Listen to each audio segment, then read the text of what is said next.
Hoje tem painel RBS Notícias na Expo Direto em Nome Toque. Em debate, agricultura, sustentabilidade e competitividade. É a partir das 3 da tarde na Casa RBS na Expo Direto, com transmissão ao vivo pelo G1RS. Participe! Jornal do Almoço. Oferecimento Santa Clara. A gente faz tudo para você fazer tudo melhor. Olá, muito bom dia para você e bem-vindos ao Jornal do Almoço. Hoje sou eu que apresento para vocês as principais notícias dessa terça-feira e você deve estar se perguntando por onde anda a Cristina Ranzolin. Ela está lá na estrada, voltando de Nome Toque, onde acontece mais uma edição da Expo Direto. Inclusive, daqui a pouco nós vamos ao vivo até lá, porque a Emater divulgou nessa manhã a estimativa da safra de verão. E a expectativa é de um aumento de 24% na colheita dos grãos na comparação com a última safra. E a previsão do tempo é de chuva para algumas regiões do estado. No litoral norte, nessa segunda-feira, choveu em um dia, o que normalmente chove no mês todo. Em 3 forquilhas, uma escola ficou alagada e pelo menos 8 pessoas foram resgatadas.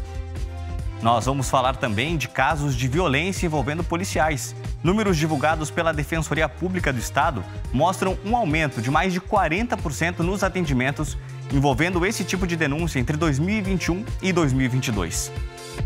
Em Passo Fundo, no norte do estado, começou hoje o julgamento dos 5 réus envolvidos na morte do cacique Antônio Mig. O crime aconteceu em 2017 em Ronda Alta. E um processo seletivo está oferecendo mais de 2.000 vagas em cursos de graduação na Universidade Federal de Pelotas. Daqui a pouco a gente traz as informações de como se inscrever. E a grande campeã do Carnaval de Porto Alegre é a Estado Maior da Restinga depois de 11 anos. A apuração foi acompanhada pelas escolas de samba no Complexo Cultural do Porto Seco ontem à tarde. E nós vamos falar também de algumas mudanças em hábitos e também na vestimenta dos gaúchos, que vem, claro, se modernizando ao longo dos últimos anos.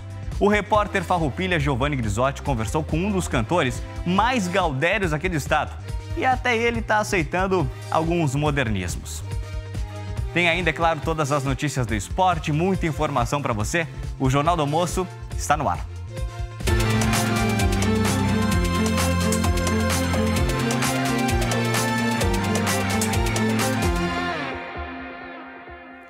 A safra de grãos do Rio Grande do Sul este ano deve ser maior do que no ano passado. Isso se a gente comparar, é claro, a estimativa feita na época da colheita. Porque lá na época do plantio, quando se previu essa safra, a projeção era maior. Era de uma colheita que fosse ainda maior, o que foi, claro, afetado por conta da estiagem. Esses números foram apresentados nessa manhã, lá na Expo Direto em Nome Toque. Então vamos ao vivo até lá. Everson Dornelles, quais as informações você tem para a gente aí desse levantamento muito importante, já projetando a colheita dessa safra? Oi, Marco Matos, boa tarde para você, bom dia para você, né? Ainda não é meio-dia, bom dia para quem está em casa nos acompanhando. Então, nós temos alguns cenários diferentes nessa estimativa divulgada hoje pela Emater. Primeiro, foi feita uma comparação, a divulgação, eles divulgaram primeiro os números comparando com a safra do ano passado. Lembrando que ano passado nós também tivemos estiagem. E nessa comparação com o ano passado está se projetando, então, um aumento de produção de grãos no estado. No ano passado, o Rio Grande do Sul colheu 19.942 mil toneladas de grãos. Isso falando soja, milho, arroz e feijão, que são as culturas de verão, né? Então, e a projeção de agora está sendo de 24.733 mil toneladas. De agora, essa projeção, por quê? Porque ela pode mudar. Milho ainda está sendo colhido no estado, a soja ainda nem começou a ser colhida no estado, então ela pode mudar conforme a situação do clima. O outro quadro, a outra projeção, foi feita em comparação com a estimativa que eles fazem lá no início do plantio. Se ocorrer tudo certo durante o plantio, durante as culturas, aí eles fazem aquela estimativa e dizem quanto o Rio Grande do Sul pode colher. Então, essa estimativa lá no mês de agosto foi divulgada que o Rio Grande do Sul ia colher 33.841 mil toneladas de grãos. E essa estimativa caiu, então, agora 26%, que é esses 24 milhões de toneladas. Por quê? Isso acontece muito em função da estiagem. A estiagem foi apontada como a causa principal da queda dessa produção do estado. Vamos ver aí o que a Emater fala sobre isso. Região de Santa Maria, região de Bagé, região de Juí, região de Santa Rosa, são as regiões que sofrem com mais incidência e tiveram maiores perdas, né? Tem lavouras que chegam próximo a 100% ou lavouras até que tiveram dificuldades de germinação, mas se concentram nessas regiões, nessa metade do estado em sentido à fronteira.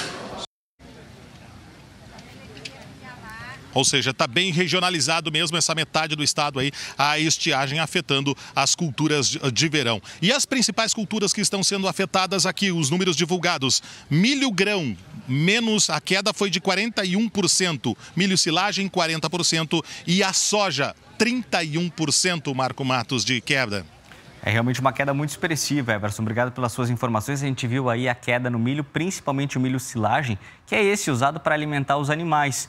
Então, Jane, aproveitando, né, esse assunto, queria que você comentasse justamente isso, porque este milho que é usado para alimentar outros animais acaba, né, gerando um efeito em outros segmentos da economia. Boa tarde para você. Boa tarde, Marco. E são segmentos que estão muito preocupados. A cadeia produtiva de carnes, de aves e de suínos, que são animais muito alimentados pelo milho. Num ano normal, o Rio Grande do Sul já não produz milho suficiente para o que precisa para a alimentação dos animais e para outros tipos de destinação. E aí, num ano de estiagem, que o milho foi o que mais sofreu, principalmente pela falta de chuva lá em dezembro, a situação fica ainda mais complicada. E é por isso que os trabalhadores da agricultura, que o setor está pedindo para que os governos tragam milho subsidiado de fora do estado aqui para o Rio Grande do Sul, para garantir a alimentação dos animais com um custo não tão elevado, porque o aumento desse custo para a alimentação dos animais, dos insumos, tem feito com que empresas, cooperativas que trabalham nesse segmento tenham que repassar esse custo para o consumidor. E a gente sabe que o consumidor não está podendo absorver grandes aumentos. E aí quem fica aí na cadeia econômica sofre bastante. Importante observar que por mais que a nossa safra seja maior do que a do ano passado, são 2 anos consecutivos de estiagem, é uma base baixa de comparação. E por serem 2 anos consecutivos de estiagem, o produtor está descapitalizado. E por isso é ainda mais relevante se discutir e se liberar rapidamente, tirar do papel as medidas de alongamento de dívidas, de renegociação de dívidas. Estamos falando de crédito, porque senão o produtor não vai conseguir pagar as dívidas que assumiu e também vai estar descapitalizado para as próximas safras, Marco. Importantíssimo esse teu ponto, Giane, de que a gente deve ter um aumento nessa colheita, mas é um aumento com base na safra do ano passado, que foi muito baixa. Se comparar com a safra de 2 anos atrás, é uma diferença enorme de queda ainda. Obrigado pelas suas informações. E tem um convite especial. Hoje tem o primeiro painel RBS Notícias do ano. É a partir das 3 da tarde e vai ser lá na casa da RBS, direto da Expo Direto Cotrijal em Não Me Toque. Lideranças e pesquisadores vão debater a agricultura, sustentabilidade e também a competitividade no Rio Grande do Sul.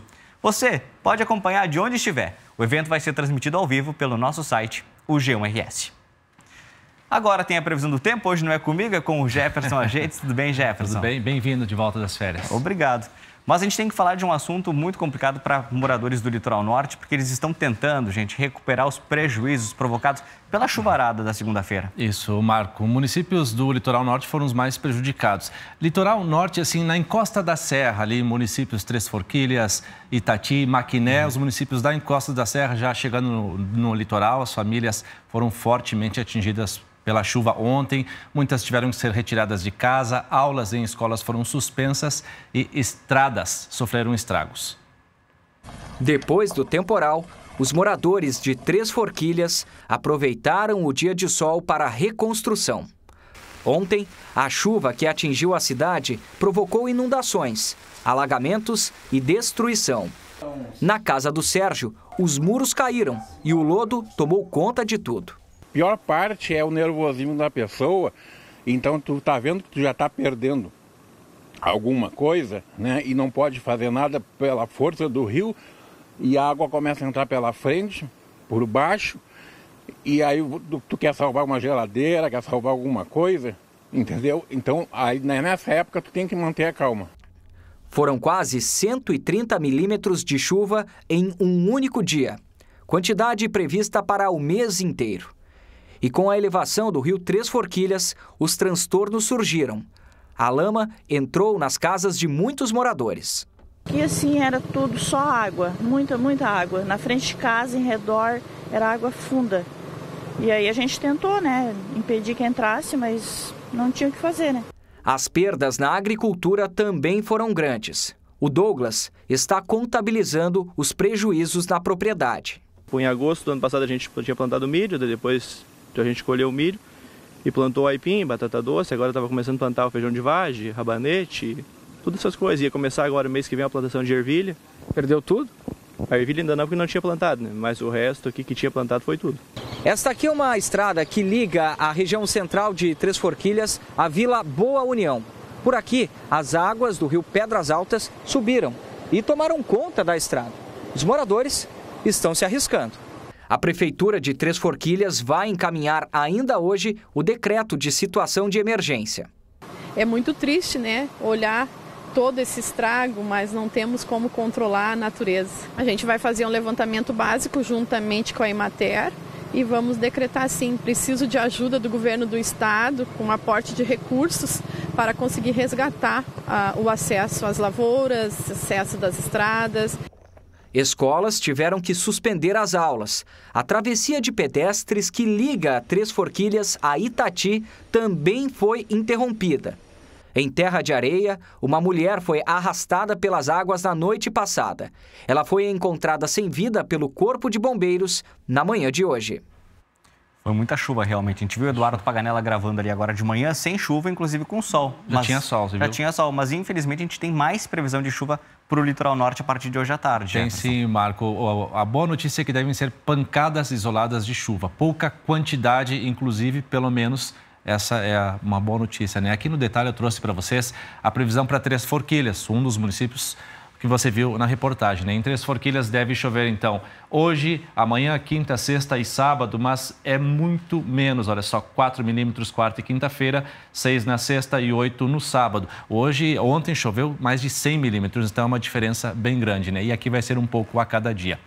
Quero trazer para vocês o mapa das regiões sul e da campanha, porque hoje também tem previsão de chuva forte. Aí sim, uma pancada forte de chuva, especialmente na região sul.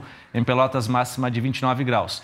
Dom Pedrito e Bagé devem ter sol entre nuvens e alguma pancada de chuva isolada ao longo do dia, Marco. E nas outras regiões do estado, Jefferson, o que acontece nessa terça? Já vamos dar uma olhada aqui no nosso mapa, porque tem previsão de tempo firme para a fronteira oeste e região das Missões. Aqui sim não deve chover.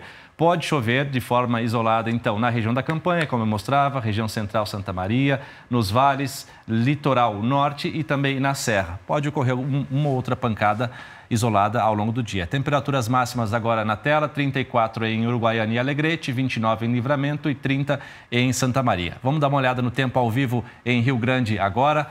Na região sul do estado, temperatura de 26 graus nesse momento, céu parcialmente encoberto. Agora a gente vai para Uruguaiana, na fronteira oeste. Eu falava que a máxima é de 34 graus, por enquanto está 28 graus por lá. E agora eu já quero antecipar a previsão do tempo para amanhã, quarta-feira. Previsão, então, de tempo firme na fronteira oeste, região da campanha e central. E toda essa outra parte em azul pode ter chuva ao longo do dia. E a gente vai atualizando, Marco. Com certeza, Jefferson. Até mais. Agora é hora de falar de futebol, deixa eu chamar aqui a Alice Bastos Neves, porque a Alice tem jogo do Gauchão só no fim de semana agora, mas eu tô sabendo que aí no GE, o Grenal do domingo ainda continua. Ainda não acabou. Previsão de seguir falando do Grenal por aqui, tá, Marco? Vamos junto, porque a gente esperou tanto tempo, quase um ano para ter o Grenal de novo, então vamos continuar falando desse clássico. Na semana passada, antes do Grenal, o técnico Renato disse que tinha 2 planos para escalar o time. Vocês lembram? Plano A, plano B.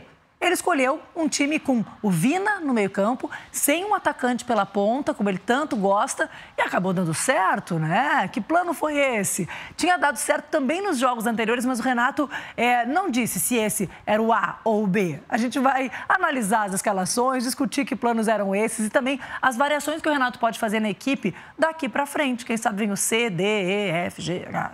O Inter, enquanto isso, está tentando corrigir os erros, né? Que acabaram contribuindo para que fosse derrotado no clássico. Os colorados saíram com jogadores lesionados da arena. Atenção ao goleiro Kehler, por exemplo, precisou passar por um procedimento no dentista porque ele quebrou 2 dentes no Grenal, saiu com a boca sangrando, os dentes da frente, né? Uma imagem super marcante que a gente teve do clássico. E no GE a gente vai atualizar, portanto, esse boletim médico e também explicar o que precisa acontecer na última rodada do Gauchão que está chegando para que a gente tenha ou não novos Grenais já na semifinal. Será que vai ser na semi ou vai ser na grande decisão que Grêmio e Inter vão voltar a se encontrar? Antes, agora aqui no JA, a gente conversa com o Pedro Ernesto Denardim. Pedro, passados 2 dias do Grenal, o que é que o Grêmio que venceu e o Inter que perdeu tiram desse jogo e como é que eles usam esse Grenal para se remontar para o que vem pela frente aí, Pedro? Boa tarde. Pois é, boa tarde, Alice, boa tarde a todos. Bom, a primeira coisa que o Inter tirou foi botar os dentes no goleiro Kehler. Porque foi os 2 dentes da frente. Imagina se eu perco esses 2 dentinhos aqui, Alice. Ó. Fica um horror, né? Então o Kehler precisa ficar bonitinho, né? Ele representa o Internacional, essa coisa toda, né? Bom, a principal lição dos 2 treinadores está no fato de que colocar jogadores que têm por origem marcação e que não sabem além disso, não interessa. Vale para o Baralhas, que começou no jogo pelo Internacional, e vale para o Thiago Silva. São jogadores deficientes em relação à necessidade de Grêmio e Internacional. Eles não funcionam no jogo dessa forma. O Baralhas não contribuiu absolutamente nada, com isso também o Depena não jogou nada, e quando o Thiago Santos entrou, fazia 1 minuto e meio que ele estava em campo.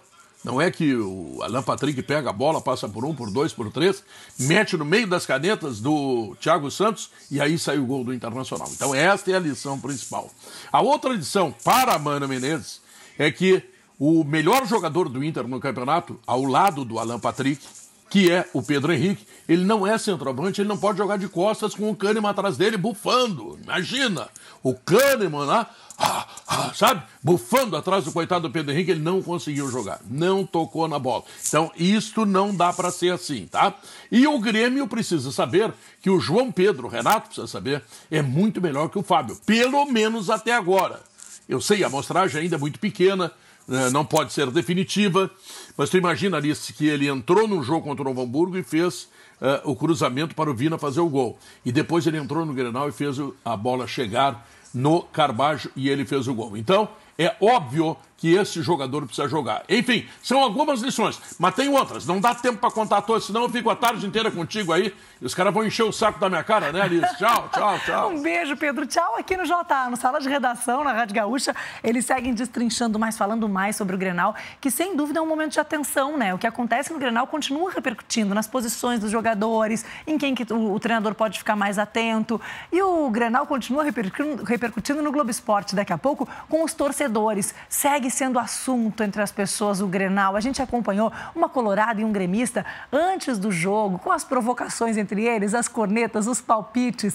Depois, na chegada, na arena, cada um foi para um lado e as reações deles com esse Grenal, vocês vão ver daqui a pouco no GE, que tem também, atenção, Brasil de Pelotas em campo hoje pela Copa do Brasil, o primeiro gaúcho a jogar a segunda fase da competição e ainda os gols da vitória do Grêmio sobre o Atlético Mineiro pelo Campeonato Brasileiro Feminino. Tem uma tensão aí com a goleira do Grêmio, que é goleira de seleção também em ano de Copa do Mundo, machucou. Enfim, eu vou fazer que nem o Pedro, viu, Marcos? Se eu começar a falar aqui tudo, eu não paro nunca mais. Então, eu vou guardar um pouquinho pro Globo Esporte. Depois do JA, vou esperar por vocês. Tá combinadíssimo, Alice. Sempre cheio de atrações. Até mais. Daqui a pouco, aqui no Jornal do Almoço, você vai ver números divulgados pela Defensoria Pública do Estado mostram um aumento de mais de 40% nos casos de violência envolvendo policiais entre 2021 e 2022.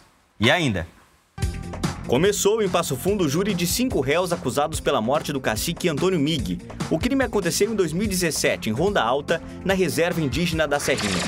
O mundo está cada vez mais moderno e as mudanças na tradição gaúcha ganharam mais um defensor. Dessa vez, o cantor Baitaca diz que mudou de opinião e que até aceita alguns modernismos. Que modernismos são esses? A gente te conta logo mais. E também vamos mostrar a festa da campeã do Carnaval de 2023 de Porto Alegre. A Estado-Maior da Restinga soltou o grito de campeã depois de 11 anos. Mas antes você fica com as notícias da sua região.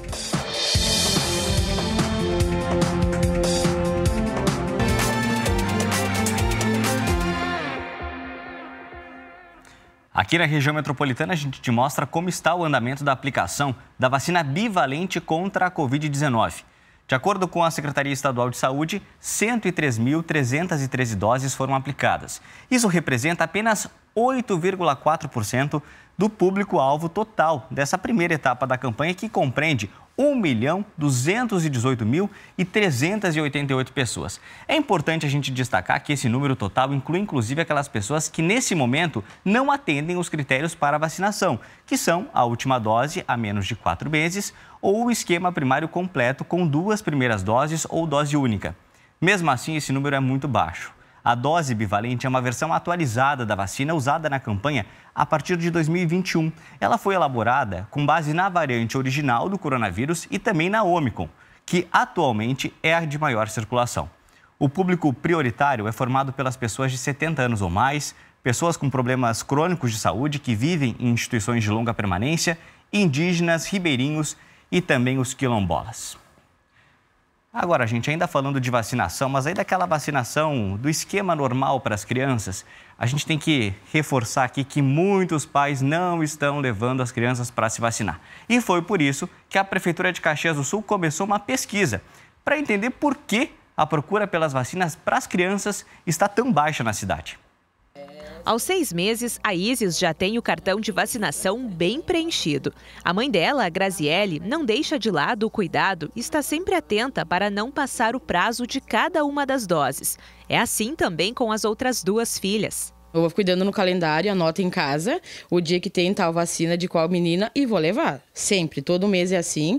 Eu acho que não custa, tira 5 minutinhos ali do dia, né? Dá uma olhadinha na caderneta de vacinação.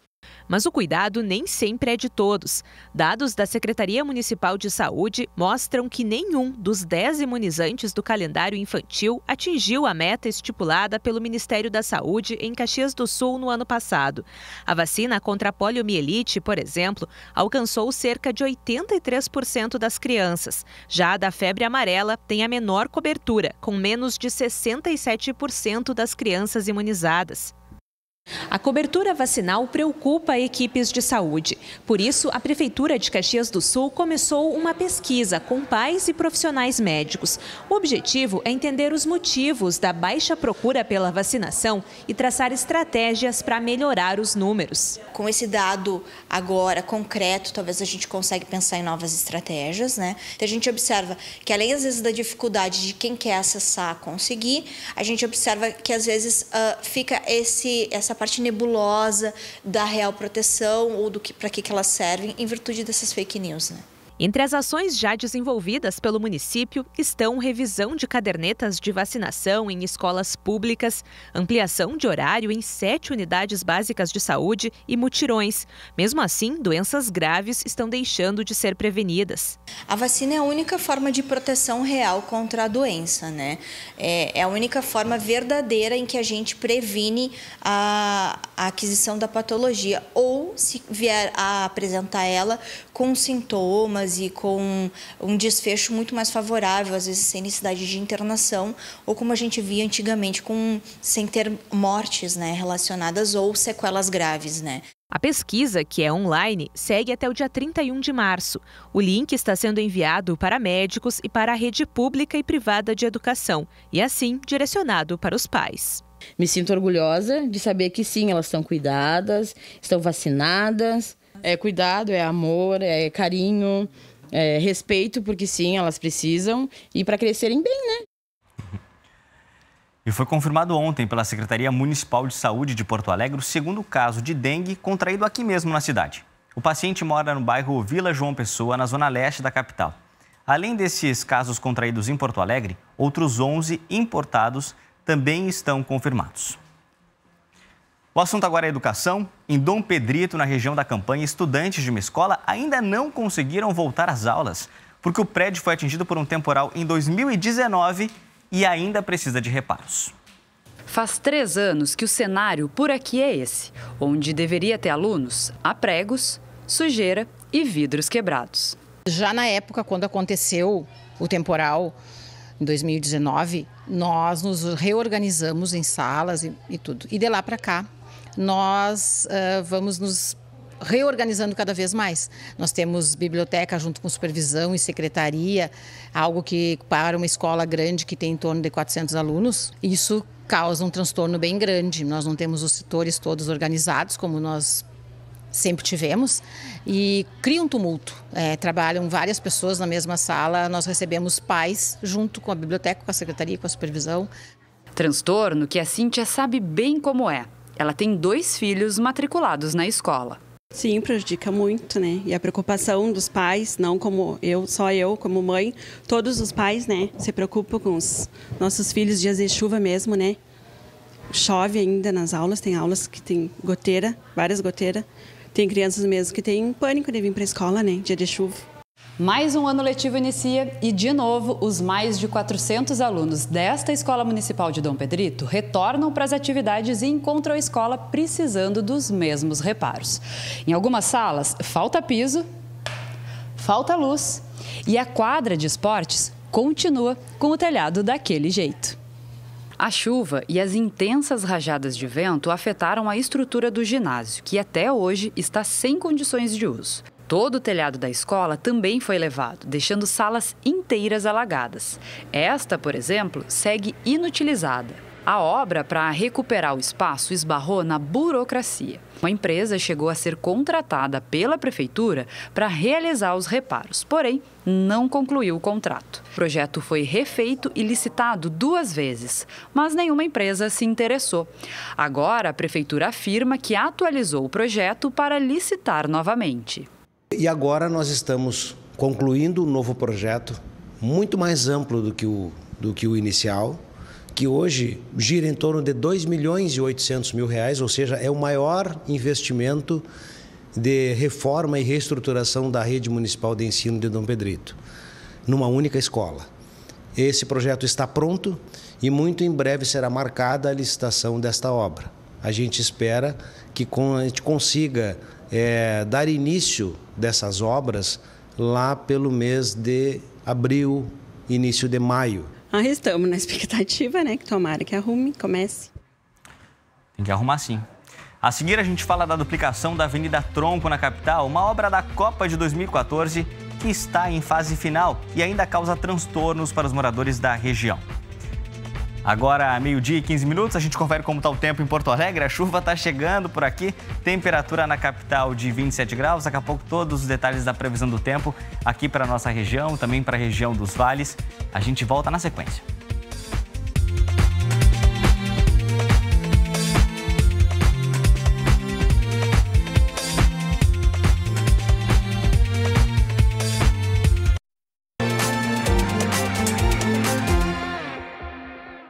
De manhã tinha sol em Porto Alegre, mas Jefferson, agora há pouco, quando a gente olhou a imagem ao vivo de Porto Alegre, deu para ver que a chuva está chegando por aqui. Está chegando, muita instabilidade hoje em Porto Alegre, já teve chuva em alguns bairros, teve calorão, abafamento aqui no Morro Santa Teresa. Olha só, fechado a imagem mesmo. Ao vivo, a gente vê fechado aqui para a região do Rio Guaíba, da Orla, bem fechado, já está chovendo em alguns bairros de Porto Alegre. Outro dia uma colega comentava, a gente, tu disse que ia chover e no meu bairro não choveu. Eu disse, na mesma hora choveu no meu bairro. E é isso, né? Acontece muito. Essa é a previsão para hoje. Agora está em 27 graus aqui em Porto Alegre, não vai subir muito, a máxima prevista para hoje é de 28 graus, mas a gente vê que em direção ao centro da cidade o céu também está bastante carregado. Vamos para a região dos vales, imagem ao vivo de Santa Cruz do Sul, onde nesse momento o termômetro marca 26 graus, também com bastante nebulosidade, vai esquentar um pouquinho mais. Em Santa Cruz, a máxima para hoje deve ser de 30 graus. Já que você está mostrando a região dos vales, como fica o tempo lá na região amanhã? Vamos lá, eu já quero mostrar aqui nos nossos mapas para você, porque hoje tem a previsão de instabilidade. Apesar do mapa marcar esse sol entre nuvens, pode ser que chova em algum momento. A chance maior de chuva fica para Lajeado, onde a máxima não deve passar de 32 graus. Dos vales a gente vai para o litoral norte. Você ainda está na região? Está curtindo o veraneio? Para hoje, previsão é de instabilidade por aí, viu? Chuva a qualquer momento do dia. Deve ser uma pancada rápida e passageira. Em Capão da Canoa, máxima de 31 graus. Agora a gente olha no detalhe a previsão para a região metropolitana de Porto Alegre, que estávamos vendo há pouco na imagem ao vivo. É isso aqui, ó. Sol entre nuvens em algum momento do dia, com chuva em outro momento do dia, máxima de 31 em Canoas. Vamos dar uma olhada no detalhe agora para Novo Hamburgo, próximos 4 dias, a partir de amanhã. Quarta-feira, o dia começa com 19 graus, até sábado deve chover, pouca coisa em Novo Hamburgo. Agora a gente troca para Lajeado, também previsão até o próximo sábado, com muita instabilidade, amanhã mínima de 21, máxima de 32 graus. Quinta-feira, temperatura muito parecida, com pouca chuva. E agora a Cidreira, também para os próximos 4 dias, com muita instabilidade. Amanhã é máxima de 29, sobe um pouquinho, quinta-feira vai a 30 graus e segue com chuva inclusive na sexta-feira e no sábado. É isso, Marco. Instabilidade ao longo dos próximos dias, como vem sendo já na última semana aqui no estado. É isso, mas tem bastante abertura de sol também, né? Tanto que esquenta ao longo dos dias. É isso aí, vai esquentando, depois chove, aí esquenta de novo, aí chove mais um pouquinho. Típico do verão. Obrigado, Jefferson, pelas informações. Agora a gente fala dos transtornos para a população na fase final da duplicação da Avenida Tronco, Zona Sul de Porto Alegre. As obras já estão completando 10 anos e o Max Corrêa foi até lá e mostra pra gente a situação. Caminhando com a ajuda de muletas, o Ângelo reclama que a rotina está mais cansativa e insegura. O morador da região conta que a distância entre as paradas de ônibus aumentou depois da obra e precisa ser percorrida em meio à imprudência de motoristas. Tá muito ruim, porque pra mim é ruim atravessar aqui, né? E eu tenho que me cuidar pra atravessar ali, aqui já morreu um aqui atropelado já, né? É muitos caras correndo direto aqui. Se tu ratear, quando vê, te pego. E eu tô caminhando com a mobilidade bem devagar. O líder comunitário Luciano comemora as melhorias na via, promessa antiga do poder público na região, e reforça as críticas ao espaçamento entre as paradas e, principalmente, a segurança para quem transita na avenida. A instalação de redutores de velocidade é um dos pedidos da comunidade. Reivindicação que ganhou ainda mais força após a morte de Gelson da Silva, de 69 anos, que não tinha as pernas e atravessava a rua com as mãos apoiadas no chão quando foi atropelado por motoristas que faziam um racha na avenida. Apesar de toda a sinalização de sinaleira e faixa de pedestre, ela se tornou muito rápida ainda. Entendeu? Se tornou muito rápida e perigosa. Tinha que ter uma barreira maior que reduzisse mesmo a velocidade, claro, não tirando o fluxo, né, da cidade, mas se tornando ela menos perigosa para o pedestre, porque ela ficou boa para os carros, ficou uma avenida linda, agora ali para o pedestre ficou muito perigosa. O projeto, segundo o secretário municipal de Obras e Infraestrutura, foi executado seguindo normas internacionais e modelos adequados para esse tipo de estrutura, como a distância de 500 metros entre as paradas e que melhorias são possíveis. Claro, não há lei para caráter, né? As pessoas, tivemos aqui um caso muito triste, trágico, de duas pessoas disputando um racha às 18 horas. Isso não há legislação que possa impedir essa crime que aconteceu aqui nessa avenida. Então é importante também, mas a gente está sempre buscando ouvir a população para poder melhorar e qualificar. Tenho certeza que a Secretaria de Serviços de Mobilidade Urbana também está atenta e buscando melhoras. Melhoras sempre são possíveis. Prevista para ser entregue antes da Copa do Mundo de 2014, que teve Porto Alegre como uma das cidades sede, a duplicação da Avenida Tronco está em obras há mais de uma década. A atual previsão é de que a parte funcional da avenida seja concluída até a metade deste ano. O canteiro de obras que dá andamento a esse trabalho fica no entorno da futura rótula da Avenida Carlos Barbosa, que vai receber estrutura mais ampla para a rede fluvial, um corredor de ônibus e calçadas, que para a dona Santina tem feito falta. É muito barro, muita terra, está bem difícil. Nós temos aqui uma dificuldade de planejamento da obra. Então, seja lá no planejamento da remoção das famílias, seja no planejamento da execução social da obra, nós acabamos ficando muito tempo executando. No planejamento nós precisamos melhorar para não cometer os mesmos erros de outras vezes. Rotina que o Ayrton compartilha, com sentimentos de pesar e otimismo. Vim de Canoas, fiz o retorno ali, mas não consegui, eu tinha que fazer toda a volta para chegar aqui. Mas está melhorando, no futuro isso aqui vai ficar muito bom. Eu que moro há 40 e poucos anos aqui, então eu conheço bem esse bairro aqui e me criei aqui na realidade, né? E estou adorando essa obra aí que vai durar pouco tempo, agora já levou tempo a fazer, mas agora é pouco tempo para terminar. Tá, sem dúvida, muito bonita. Paulo Germano já está por aqui para comentar o assunto. Agora, PG, o que eu tenho dificuldade de entender, e acredito que muitas pessoas também tenham, é como alguém, em algum momento, previu que fosse possível terminar essa obra toda até 2014. É uma coisa inacreditável. Boa tarde a todos. Aliás, a gente precisa, né, Marco, sublinhar, destacar que a previsão de conclusão da obra mudou de novo. Agora a informação, como a gente viu ali, é de que vai ficar pronta ainda no primeiro semestre. Em dezembro, a gente tinha publicado uma reportagem aqui dizendo que a previsão era para março. No meio do ano passado, a previsão era para dezembro. E assim a gente vai indo, até chegar em 2012, lá quando a previsão era para 2014, depois foi para 2015, 16, 17, 18, 19. Então, vão me desculpar, mas soa como um deboche ao contribuinte, né? Parece que o contribuinte é um idiota, né? Aí alguns gestores, alguns secretários brabos, porque a gente cobra quando o prazo não é cumprido, não é o caso do secretário André Flores que falou aí, mas alguns gestores começaram a dizer, bom, então não dou prazo mais. Porque, né, depois a previsão não se cumpre, aí acaba ficando ruim para a gente. É óbvio que fica ruim para vocês, né? Mas a sociedade tem o direito de receber um prazo, de saber qual é o andamento de uma obra que ela está pagando. A solução não é parar de dar prazo, a solução é estabelecer prazos mais realistas. Eu sei que a burocracia estatal é cheia de surpresas, entraves, empecilhos, mas a gente não pode normalizar essa obscenidade, né? Que são atrasos de 3, 5, 7, 10 anos, que se tornaram rotina no cronograma de obras públicas em Porto Alegre. É uma barbaridade. Agora, nesse caso da Avenida Tronco, PG, é importante a gente ressaltar o seguinte, não era apenas construir uma linda avenida duplicada, era preciso que se removesse pelo menos 1.500 famílias ali da margem. Esse é um bom exemplo, o comentário do secretário, inclusive foi nessa linha, e a última família, Marcos, só foi removida agora, um ano atrás, né, em fevereiro de 2022. Quer dizer, de fato, só um maluco poderia prever lá em 2012 que essa obra realmente ficaria pronta em 2014, né? Naquela época não tinha nem iniciado o processo de transferência dessas famílias, que é uma coisa que precisa ser planejada com antecedência, com negociação, sensibilidade, né? E o poder público sabe disso, estão acostumados com isso. Mas tem essa cultura de estabelecer esses prazos impossíveis de cumprir, talvez para jogar o desgaste para o governo seguinte, que vai ter que fazer aditivos no contrato, gastar mais dinheiro com a empreiteira, né? Mas em boa parte das vezes é por incompetência para planejar direito. Mas enfim, que bom que está terminando, assim como comentou aquele morador ali, essa duplicação da Tronco é uma obra fundamental não só para desafogar o trânsito ali da terceira perimetral, mas para o desenvolvimento de toda aquela região, na zona sul da cidade. Aliás, claro, mesmo com todos os problemas, todos os atrasos que a gente viu, o legado dessas 16 obras da Copa é positivo para a cidade, muito positivo. Mas a gente precisa aprender algumas lições, né?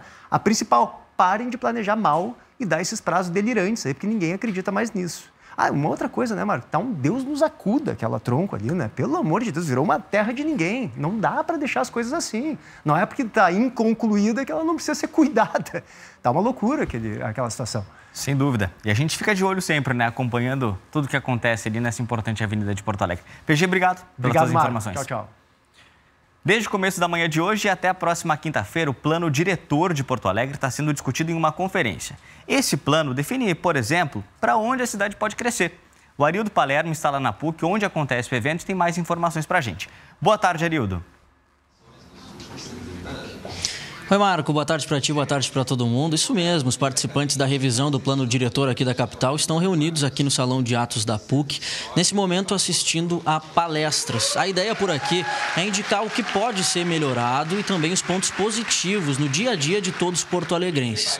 Funciona assim, os moradores se inscreveram para participar dessa série de debates e escolheram temas específicos, como, por exemplo, desenvolvimento social, desenvolvimento cultural, também a questão de transporte coletivo, mobilidade.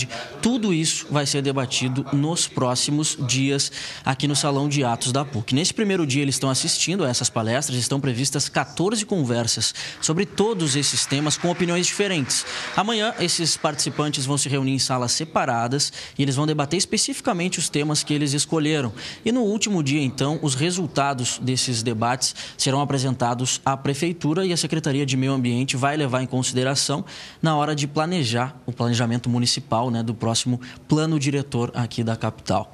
Esse momento, segundo a Prefeitura, é o momento ideal para a população trazer suas demandas, suas ideias para debate e também melhorar, né, a vida nos 94 bairros aqui de Porto Alegre. Estamos falando um pouquinho mais baixo, né, Marco, porque está acontecendo essas palestras agora. Quem ficou interessado em participar, ainda dá tempo de fazer inscrição. Para saber como fazer, é só acessar o site do G1RS. Por lá está tudo explicadinho. Pode agora apontar a câmera do celular para o QR Code que aparece aqui na tela. Marco. Obrigado, Arildo, pelas informações. E a seguir você vai ver que começou hoje em Passo Fundo o julgamento dos 5 réus envolvidos na morte do cacique Antônio Ming, em 2017 em Ronda Alta. Um processo seletivo da Universidade Federal de Pelotas está oferecendo mais de 2.000 vagas para cursos de graduação. E ainda hoje, tem personalidades aprovando algumas mudanças na indumentária e nos hábitos gaudérios. Nós já voltamos.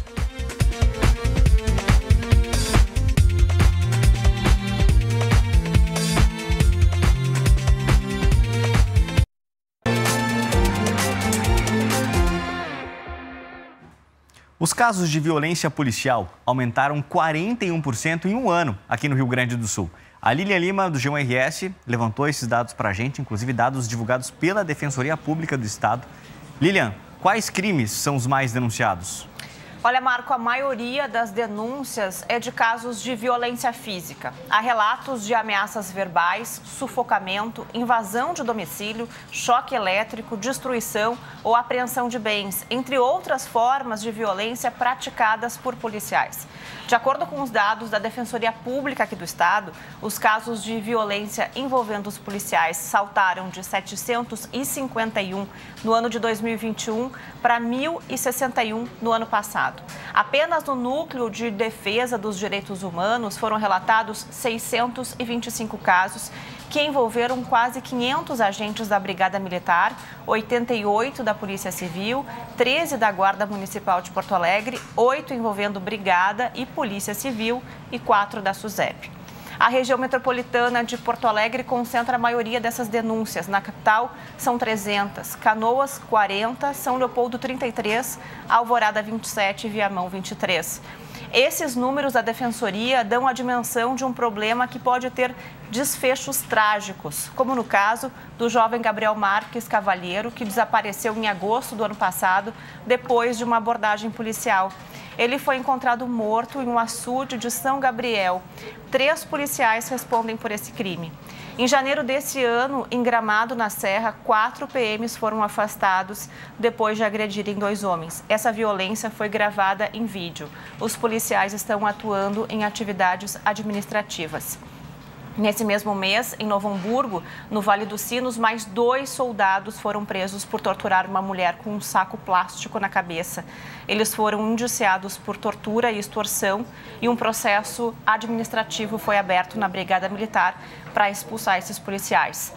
O G1 falou com a Secretaria de Segurança Pública, que informou que não compactua com desvios de conduta de policiais e agentes e tem órgãos fiscalizadores responsáveis pela apuração de eventuais casos que podem resultar em punições severas e que trabalha na capacitação e qualificação permanente desses policiais.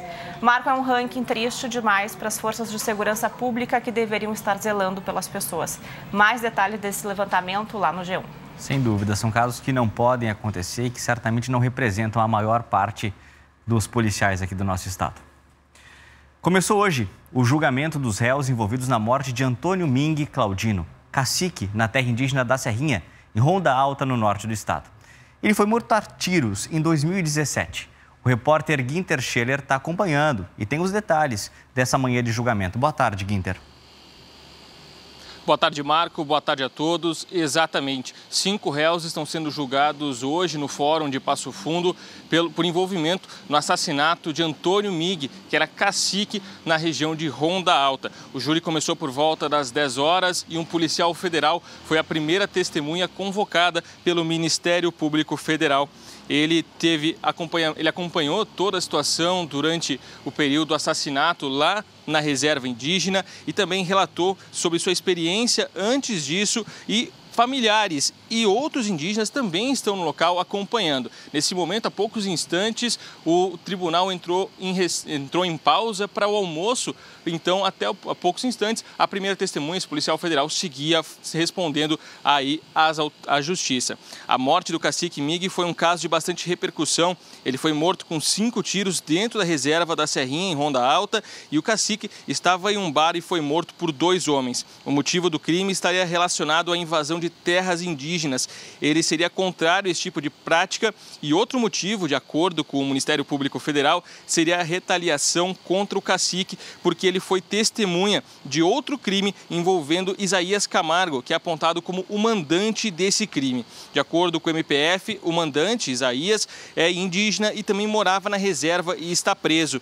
Segundo o órgão, também estão envolvidos no crime Moacir Tomás, que é irmão de Isaías e que seria um dos atiradores, Rogério Nascimento, que seria informante do grupo, e a defesa desses 3, que é feita pela mesma advogada, informou que o Ministério Público Federal foi seletivo, deixando os verdadeiros assassinos de fora desse julgamento. Outro envolvido na morte é Lauride Carvalho. Ele é apontado como o outro atirador e a defesa dele também disse que é inocente e que não tem provas concretas para ser culpado. Nós também entramos em contato com Daniel Melo, com a defesa do Daniel Melo, que não respondeu nossas tentativas de contato. Ao todo, 5 testemunhas serão ouvidas ao longo do processo. Posteriormente, os réus também serão ouvidos. Na sequência, teremos o debate entre acusação e defesa e, por fim, os jurados farão, então, o seu veredito e tudo isso deve acontecer durante 3 dias. Marco. Obrigado, Guinter. Foi marcada para quinta-feira uma nova audiência entre o Ministério Público do Trabalho e as vinícolas, em que trabalhadores de uma terceirizada foram resgatados por condições análogas à escravidão. A expectativa é de um anúncio entre essas partes, entre o Ministério Público do Trabalho e as vinícolas, Vitor, e também de um acordo importante e novas regras para o futuro, não é mesmo? Isso, Marco. Boa tarde a todos. Seria um acordo para um termo de ajustamento de conduta. Isso significaria que as vinícolas se comprometeriam com o Ministério Público do Trabalho em adotar medidas sugeridas por procuradores e já debatidas entre elas. Além disso, de pagar uma indenização. Essa indenização que será paga ao Ministério Público do Trabalho. Geralmente, o MPT reverte esses valores para entidades filantrópicas da área da educação. De Porto Alegre vem a cobrança de deputados. Foi marcada para o dia 22 de março uma sessão da Comissão de Cidadania e Direitos Humanos da Assembleia Legislativa com as 3 vinícolas, a Aurora, Salton e Garibaldi. A expectativa é que os deputados façam cobranças dessas empresas se sabiam ou não da presença de trabalhadores em situação análoga à escravidão nas dependências das empresas. Bom, além disso, aqui na Serra Gaúcha, é avaliado o impacto dessa situação toda no setor do vinho. Ontem eu entrevistei o diretor executivo da Federação das Cooperativas Vinícolas do Estado. Ele primeiro lamenta muito o ocorrido, diz que é momento de dar toda a assistência a esses trabalhadores resgatados, mas também entende que é um momento marcante para o setor aqui na Serra. Vamos ouvir. Esse é um problema das relações de trabalho. Bom, mas vamos assumir isso aqui na Serra Gaúcha. Até porque nós, e aparece isso, porque nós temos muita mão de obra sazonal. Então, nós necessitamos dessa mão de obra temporária. Para quê? Para safras, várias, né? Várias. Fruticultura são várias etapas, várias épocas, né? E essa sazonalidade ocorre realmente. Entretanto, assim, para posicionar daqui para frente, lamentavelmente, as condições objetivas que se deram foram as piores possíveis. Serra Gaúcha, ela não poderá necessariamente terminar essa situação toda no mesmo estágio de compreensão dessa realidade. Nós deveremos estar numa outra condição. Hoje pela manhã eu conversei por telefone com o secretário do Trabalho do Estado, Gilmar Socella. Ele disse que vai se reunir em Porto Alegre com um dos trabalhadores resgatados e que mora lá na cidade. A ideia é mostrar para ele possibilidades de emprego e também as possibilidades de cursos de qualificação oferecidos pelo governo do Estado. Uma equipe da pasta da Secretaria do Trabalho também vem hoje para Bento Gonçalves para tentar se reunir com os trabalhadores baianos que permaneceram na cidade. Tem um número aí pequeno de trabalhadores que ficou no município vizinho aqui de Caxias do Sul, Bento Gonçalves. Bom, vamos agora também às posições das vinícolas. A Garibaldi publicou uma nova manifestação ontem à noite com medidas práticas que vai adotar. Nós destacamos 3 delas, que são aprimorar políticas de contratação de terceirizados, aperfeiçoar processo de seleção de descargas e incluir uma cláusula nos contratos respeitando a Declaração dos Direitos Humanos. A vinícola Salton informa que está colaborando totalmente com as autoridades e que vai cumprir as determinações que forem acordadas. A empresa reitera seu compromisso com a sociedade e reafirma que trabalhará sem cessar para que situações como esta não se repitam. Já a vinícola Aurora destacou que segue atuando de forma colaborativa e acredita em uma rápida resolução para esse triste episódio da história da vitivinicultura brasileira. Também tem uma nova manifestação da empresa Fênix Serviços Administrativos e Apoio de Gestão à Saúde Limitada de Bento Gonçalves, que é a empresa contratante desses trabalhadores. A empresa critica o trabalho do MPT, dizendo que nem toda a história é de verdade como apresentar inicialmente. E é importante levarmos em consideração que todas as instituições e empresas, diz a Fênix, são compostas de pessoas e, consequentemente, capazes de cometer atos falhos. A nota não explica, no entanto, o cacetete, spray de pimenta e aparelho de choque encontrado no alojamento. Uma última informação, a Polícia Civil aqui de Caxias do Sul pretende concluir nesta semana a investigação contra o vereador Sandro Fantinel, aquele que na tribuna da Câmara de Vereadores falou falas ofensivas contra o povo baiano. Marco, eu volto contigo. Obrigado, Vitor. A gente, claro, segue acompanhando esse caso aí da Serra. A seguir aqui no Jornal do Almoço, tem processo de seleção com mais de 2.000 vagas na Universidade Federal de Pelotas para cursos de graduação. E a grande campeã do Carnaval de Porto Alegre é a Estado Maior da Restinga. Nós já voltamos.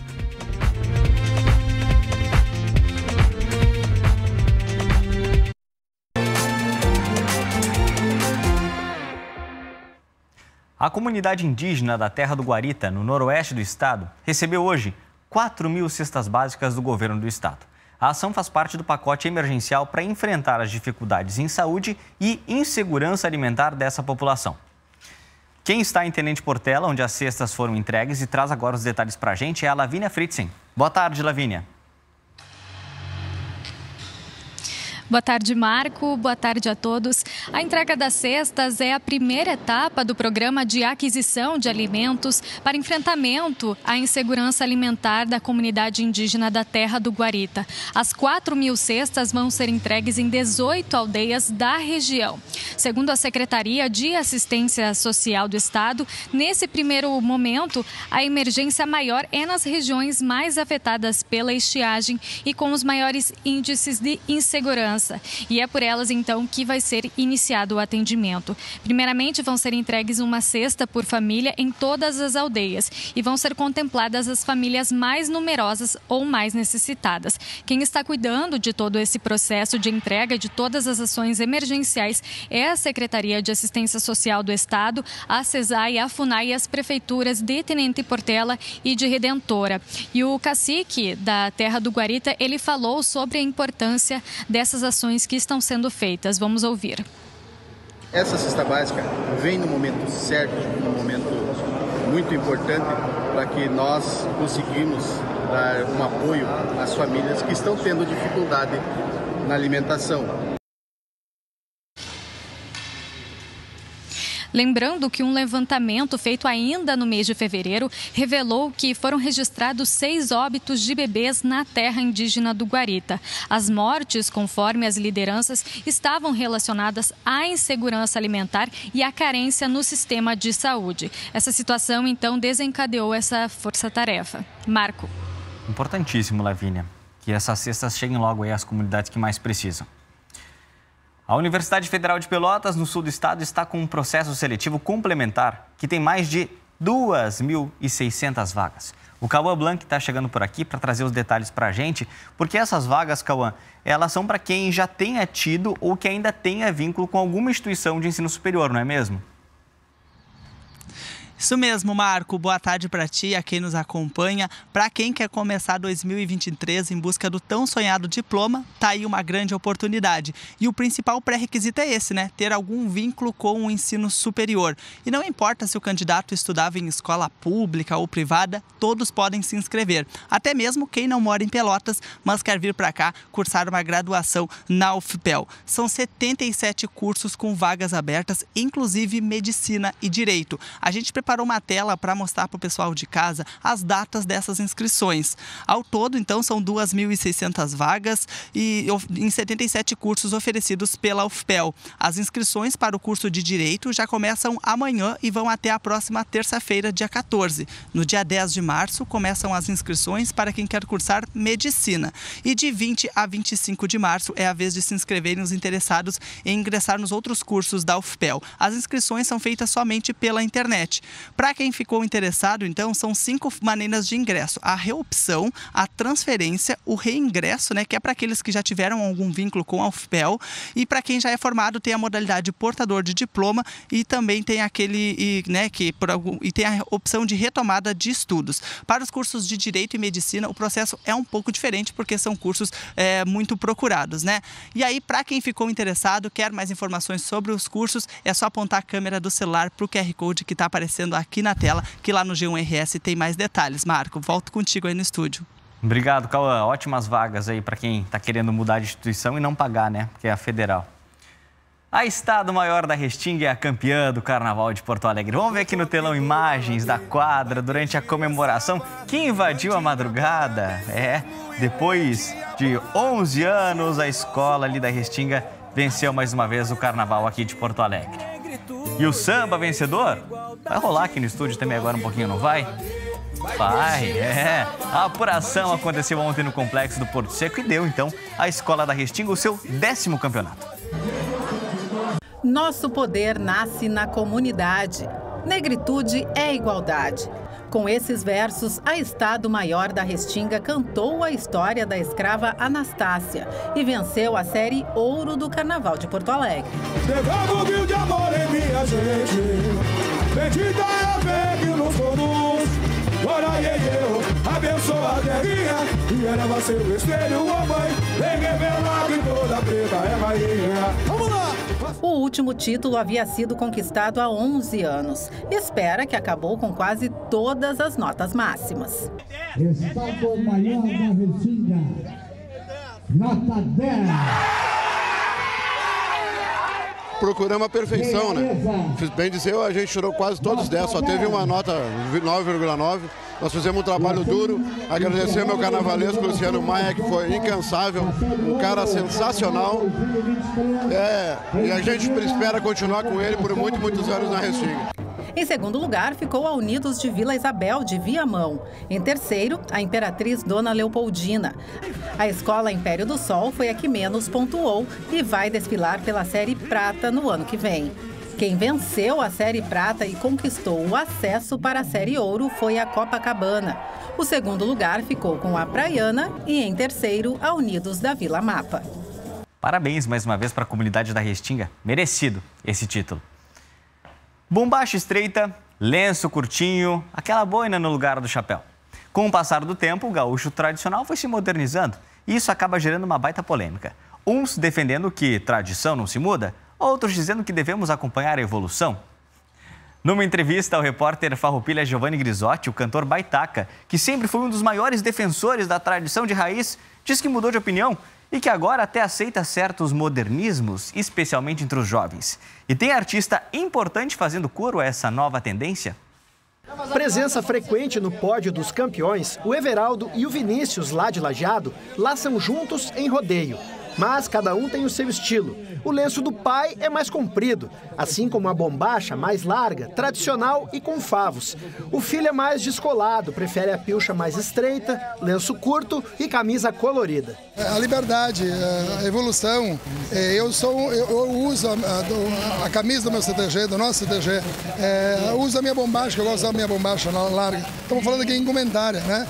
A gente tem que se preocupar com o bem-estar das pessoas. Antigamente era essa bombacha mais larga, o lenço mais comprido e assim por diante, né? Hoje já vai mudando, os tempos vão mudando e é por mais a estética, por ser mais bonito, por ser mais confortável, daí vai da pessoa escolher o jeito que quiser se vestir. A Eduarda, a esposa do Vinícius, não usa vestido de prenda nem quando vai ao CTG, onde o sogro é patrão. O vestido acaba sendo muito quente e pesado, então eu acho que conforto é o primeiro lugar, né? E todo mundo na família é gaúcho do mesmo jeito, apesar das diferenças. A gente consegue agregar qualquer um que goste de rodeio, de cavalo ou de animais, é isso que é importante, ou do CTG, ou de dança, ou artística. O importante é que eles estejam aqui. Para o movimento tradicionalista gaúcho, CTG é lugar de seguir as normas. Fora dele, cada um se veste e se comporta como quiser. Se não for tradicional, não é foco do CTG. Agora, as pessoas usam o que quiserem, no dia a dia não tem nenhum problema. Nós não fiscalizamos o dia a dia de ninguém, sob nenhum aspecto. Agora, quando for participar das atividades oficiais do movimento, aí deverá se adequar às normas que preservam a tradição e o folclore gauchesco. Quando o assunto é tradição, o cantor Baitaca sempre foi radical. Nunca viu com bons olhos esses modernismos e chegou a cantar sua indignação. Gauchadas do Rio Grande, vamos se unir mais um pouco. Não usem bombacha estreita, porque isso é traje pra louco. Até o lenço fora do padrão era motivo de crítica.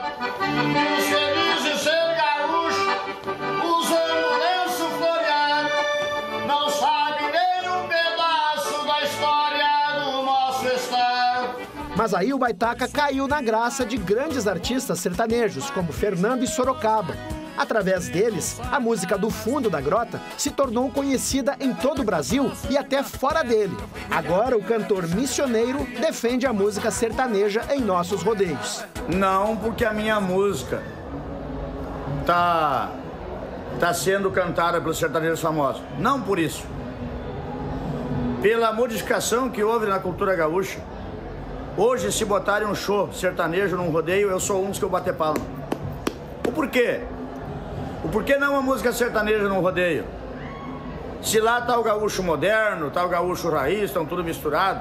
De olho na juventude, o Baitaca também passou a aceitar certos modernismos na tradição. Hoje, se não é as bombachinhas estreitas, o lencinho floreadinho, a boininha na cabeça, a rasteazinha, correntina aqui, o Uruguai aqui, os CDGs estavam tudo fechado, amigo. Estavam tudo fechado. Então eu acho que a prenda tá com a saia para baixo do joelho, não precisa ser um vestido de prenda. Tá com a saia bonita, tá de calça de brim. Deixa que entre pro CTG e vão dançar. O peão não tá de bermuda no CTG, não tá no chinelo de dedo. Tá de tênis, tá de calça, deixa que vão dançar. E assim esse novo jeito de viver a tradição se espalhou por toda parte. Na fábrica e loja de pilchas em Esteio, enfeites para a erva do chimarrão e até para a bomba. A mateira está cheia de brilho. Tem cuia multicolorida e com bomba feita até de vidro. Nem a Vânia, dona da empresa, tinha experimentado um mate assim.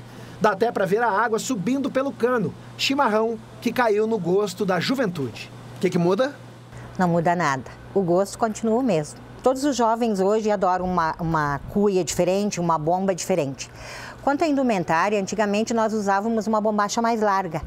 E hoje a gente costuma ser a nossa vestimenta uma bombacha. A gente usa para trabalhar, a gente usa para ir ao baile, a gente usa para ir ao shopping. E o jovem aderiu a essa moda. A gente desmoda, mas aderiu à nossa tradição. Ou seja, como diz também o Mano Lima, outro expoente da nossa cultura de raiz, cada um é gaúcho do seu jeito. Se nós trancarmos numa coisa que aconteceu lá na minha época e que hoje o jovem não está querendo se vestir daquela maneira, nós não podemos ser contra, porque não adianta ele se vestir da minha época, do meu tempo. Por isso eu penso e repenso que a cultura não se taxa no comprimento do lenço e na largura da bombacha. Se Mano Lima e Baitaca falaram, então tá falado. O Jornal do Almoço fica por aqui, você fica agora com o Globo Esporte. Até amanhã.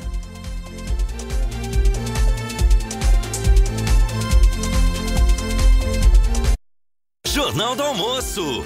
Oferecimento Santa Clara. A gente faz tudo para você fazer tudo melhor.